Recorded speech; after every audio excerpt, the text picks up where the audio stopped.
y'all. Today is Friday, March 27, 2020.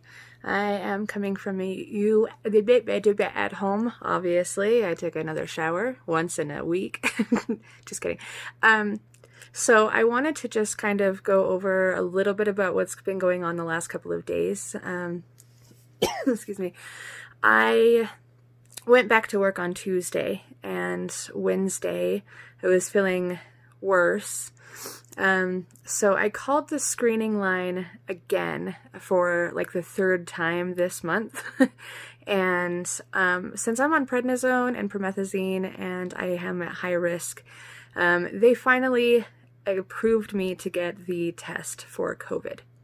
So this is the process, just in case anyone's interested, or if nobody watches this, like I always think, this is for, future reference. But, so I had to call, I go through IHC, Intermountain Healthcare. I called that office, and it says if you're asking questions about COVID or want a screening process, push 1, so you do that. Then you get a live person who asks you a bunch of questions, and they screen you pretty vigilantly. And if you are approved, then they send an order to the location at where you're going to go, which they had a tent sitting outside of the clinic, so that no patients that are getting tested actually leave their car and walk in, because they don't want you to be a threat, I guess, to anybody else. So I called them in the late morning, early afternoon. They approved me. And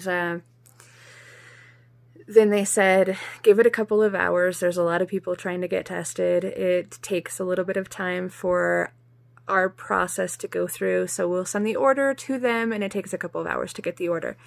So I called the other number a couple of hours later to find out. They still hadn't gotten my order. I called every hour until they closed. They opened from 9 to 5. So they didn't have my order that day, which was Wednesday. So I had to call into work because of the fact that I was able to get tested.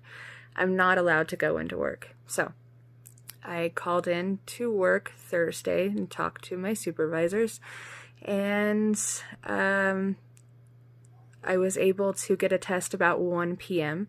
So you drive to the location. They have a bunch of, not cones, but those barricades and stuff. So it's like a little line that you have to go through around to these tents, or a tent. And there was like 4 cars there, a couple people getting tested, but you wait in line, and then you go around to the corner, stand by the tent. You have to call the number again, tell them that you're there. They get your test ready, and they send a nurse to take it to the person giving you your test in the tent.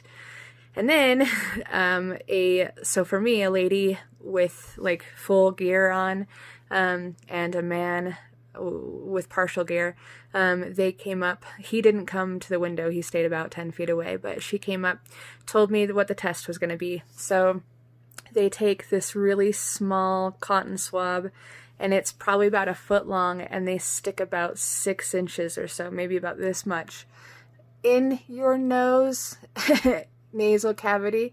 So it sticks it in, and it goes down, and then they swish it around a bunch of times to get all of the gooey stuff so that they can get the test. So she did that to both nostrils, and it was painful, super uncomfortable, very unpleasant. She told us, I'd watched her give somebody else a test just before me on the other side of me, and I didn't see the lady getting it done, but the lady that did it for me, she said that everybody has the same reaction. You feel like you're going to sneeze. You feel like you're going to gag. I didn't feel like I was going to gag. It just really, really burned and really hurt. So, but the test only took a couple of minutes. She had to do in each nostril. And then I felt like I had a sinus infection for the rest of the day, because it was crazy.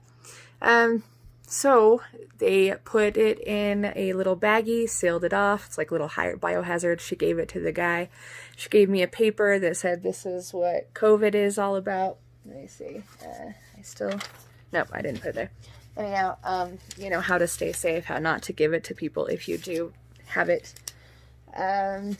She said, now what happens is even though they did the screening process on the phone to allow me to get the test, they have to send my sample to the lab, and then the lab has an extra screening process. So the technician gets to decide if he even thinks it's worth his time or the testing to run it through the labs.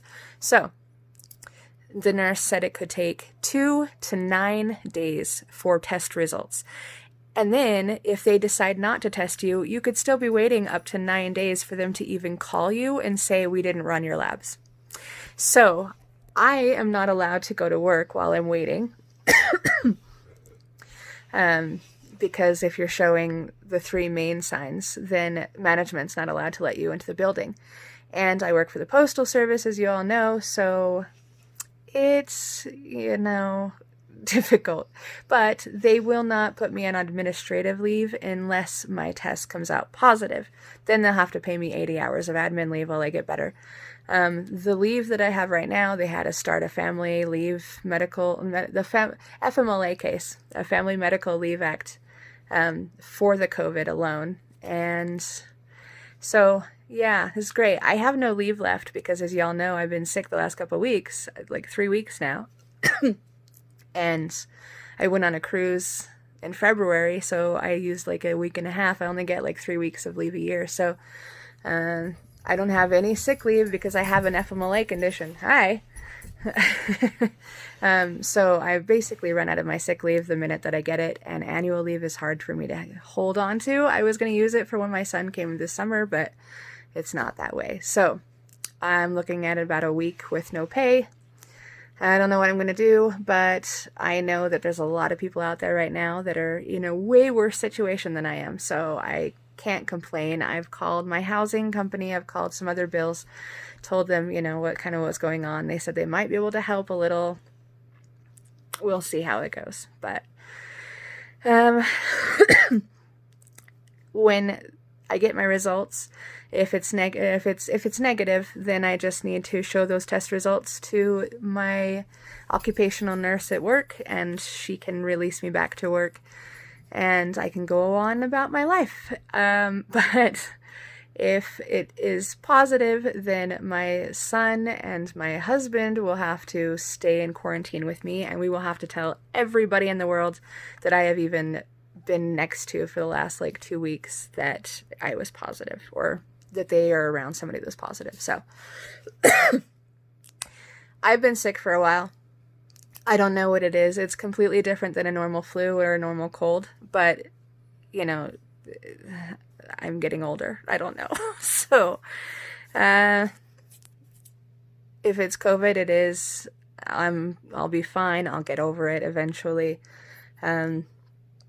My husband, he gets a cold for 2 days and then he's fine and over it. My son, on the other hand, he smokes a lot of cigarettes and he's not in a great health, so he gets it with me. He's probably going to keep it just as long as I am, or even longer. So here's to hoping for him that it's not. But while I'm getting better, I don't mind getting admin pay. So if it's a positive test, then at least I'll get administrative pay. So that's selfish of me. For all my friends and family and anybody I've been around at work, I hope it's negative, I guess, for them. So, okay. Now that I've talked about all that, I'm just sitting around waiting. So I've been playing the game on the Switch, Animal Crossing New Horizons on the Switch, since the day it came out. And I get really obsessed with games and play them until I'm so bored I can't stand them ever again. So I'm sure that's what's going to happen this week, but I'm having a lot of fun.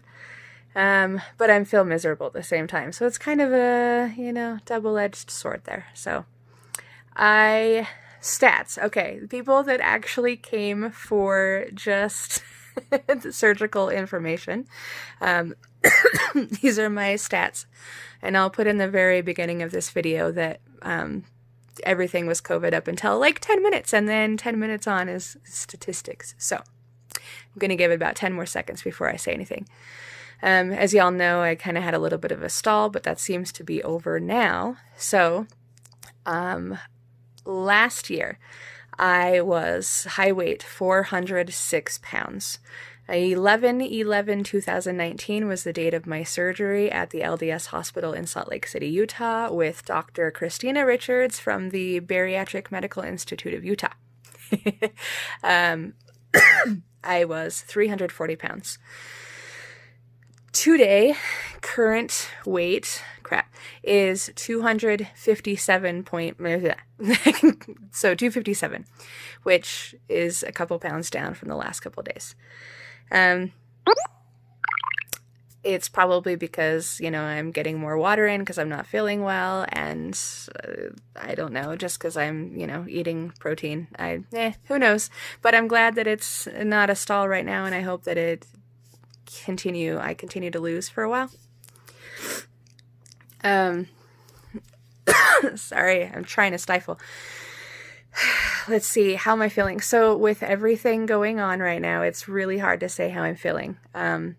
Because I've been on the prednisone, I've been really hungry, but you can't eat very much at one time. So I'll get really, really hungry, eat, and then I'll get sick to my stomach because I ate too fast or because I ate too much or whatnot. So I've been really trying to slow down and just eat a lot more often. So I kind of snack throughout the day, which they say not to really do, but I find that works for me. Just have a couple of little pieces of, I have the Baby Bell cheese, and so I'll have one of those with 1 or 2 little pieces of beef jerky, and that's usually enough for an entire meal for me, and that'll hold me over for a while. As I think I've mentioned before, I am absolutely very much into popsicles. Since I got the surgery, I want popsicles like every day, and I could eat like 6 in one sitting. I think it's partially I just want the flavor, but I want the ice because I'm low on iron, but I also want the water, so maybe it's all of it. But I eat the sugar-free. I really like the Great Value, just really cheap ones. Unfortunately, I can't find them around here anywhere, so I've had a friend bring me some, but now she's stuck in the house too, so I'm going to be out soon. So I have Milo sweetened tea, sugar-free sweet tea, with no carbs, no calories, and I made popsicles out of those. So I've been, sucking on those a little bit, but then using them as ice in my iced tea. So it's been good. What else? I want to make a video later, maybe on a Monday, for my update. The kinds of things that I wish I would have known before surgery or right after surgery, or things that I did know that I wish I would have taken into more consideration, or that I knew and I want everybody else to know. So I know I don't get a lot of followers, but again, if I can reach even one person, then yay. So if y'all want to see a list of things, just write me a comment. Let me know what kind of stuff you want me to say, what list you'd like to see, if you want to see anything at all, if you don't care, whatever. I feel like I had something else to say, but I can't remember at this moment. And I don't know.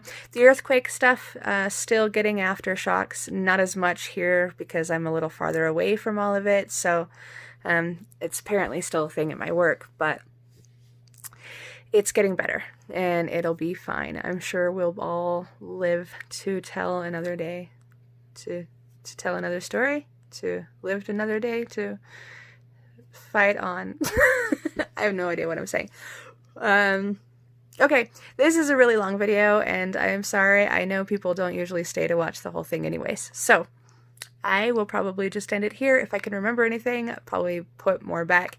Oh, at the end of this, or at the beginning of this, I don't know yet, whenever I put this video together, I was listening to the lady doing the test yesterday when I was getting the COVID test, so I didn't take pictures. I was going to see if I could take a picture or video of her doing the test, but I felt like it was a little bit much to be asking. So while she was kind of getting dressed into her garb, because after she does tests, she takes off her little gown and puts on a new one. So I got a little video of me waiting in line and of a picture of them. So I'm going to probably put that on either before or after. Yeah. We'll see. Anyways, thanks so much for watching. If you have any comments, questions, concerns, you want to share, like, subscribe, blah, all that. Love you guys. Bye. Just about to get tested. Just waiting for them to put the gown back on after testing somebody else. Fun.